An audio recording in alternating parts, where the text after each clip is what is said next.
twashyingiranywe yewe nta gahato ko wowe Mizero Aime Gentille mbere umugore tukazabana uko twabyiyemeje kandi dukurikije uko amategeko ya Repubulika y'u Rwanda abiteganya. Yewe Mizero Aime Gentille maze kumva icyo amategeko ategeka abashyingiranywe nemeye nta gahato ko wowe Niyongira Lewi umbera umugabo tukazabana uko twabyiyemeje kandi dukurikije uko amategeko ya Repubulika y'u Rwanda abiteganya.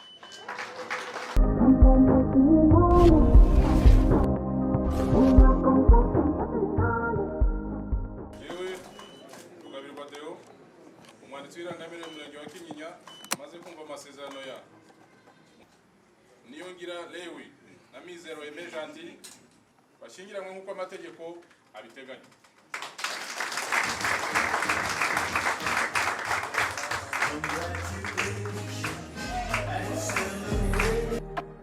Claiming what I lost and found.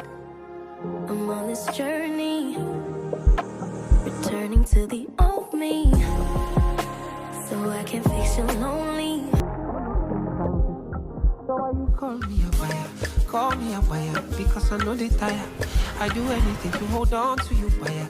Call me a buyer because I know they tire.